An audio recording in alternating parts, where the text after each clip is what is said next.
Focus is not something you either have or don't have, it's something your brain learns based on how you use it. If you've been struggling to concentrate, getting distracted easily, or jumping between tasks, it can feel like your focus is getting worse. But in most cases, your brain isn't broken. It's adapting. Your brain is constantly adjusting to the way you interact with your environment. If your daily routine is filled with interruptions, quick inputs, and constant switching, your brain becomes efficient at that pattern, not at deep focus. That's the real problem. Most people try to fix focus by forcing themselves to concentrate harder. They sit down, try to push through distractions, and rely on willpower. But focus doesn't improve through pressure. It improves through training. To understand how to train your brain for better focus, you need to look at how focus actually works. Focus is not just attention. It's sustained attention over time. And that depends on how stable your mental state is. If your brain is constantly reacting to new inputs, it can't stay engaged with one thing for long.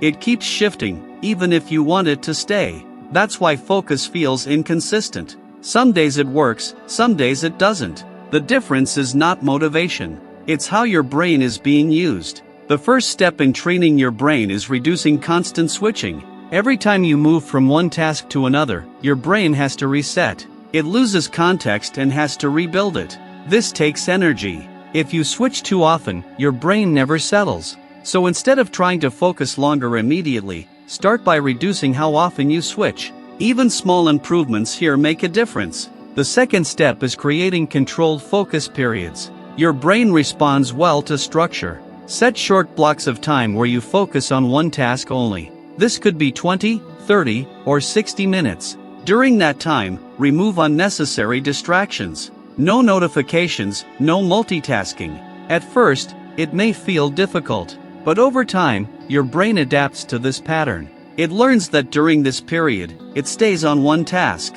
That's how focus is trained. The third step is managing your environment. Your surroundings affect how your brain behaves. If your environment is filled with distractions, visual clutter, noise, constant alerts, your brain remains in a reactive state. Simplifying your environment reduces that pressure. Keep only what you need for the task in front of you. Even small changes can help your brain stay aligned. The fourth step is improving how you start tasks. The beginning matters more than most people think. If you start a task while distracted or unfocused, your brain continues in that state. But if you take a brief moment to clear your desk, define what you're about to do, you create a stronger starting point. This increases the chance of staying focused. The fifth step is building consistency. Focus is not built in one session. It develops through repetition. The more often your brain experiences structured focus, the more natural it becomes. Inconsistent effort leads to inconsistent results,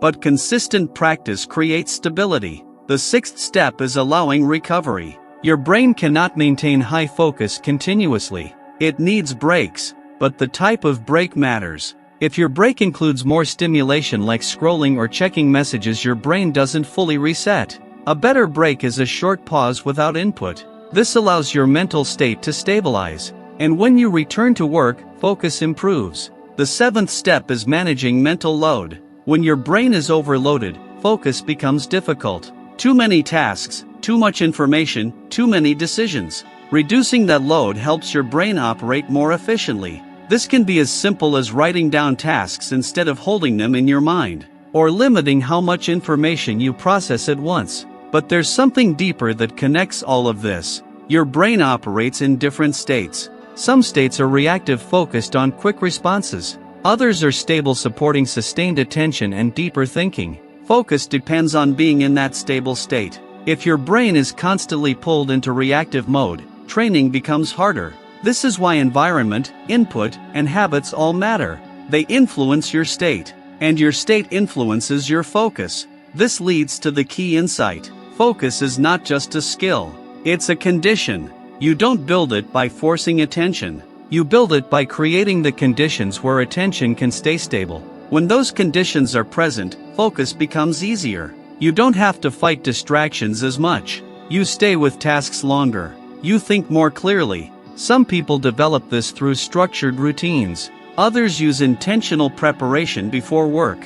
And there are also simple audio-based methods designed to help guide the brain into more stable patterns associated with sustained attention. The goal is not to push harder, it's to reduce resistance. When your brain is aligned, focus feels natural, and that's when real progress happens. You don't need to start with big changes. Begin with one small adjustment. Reduce one source of distraction. Create one short focus block. Stick with one task slightly longer than before. Then repeat. Over time, these small steps train your brain, and that training compounds. In the end, better focus is not about having more discipline. It's about building the right system. If this helped you understand how focus actually works, consider subscribing. This channel is dedicated to clear, practical ways to improve how your mind performs in everyday situations. And if you want to explore a simple way to support your focus as part of your daily routine, there's a resource linked in the description. It's designed to fit into a short, consistent practice and can help you experience how your brain responds when the conditions are right. Focus is not something you wait for, it's something you train.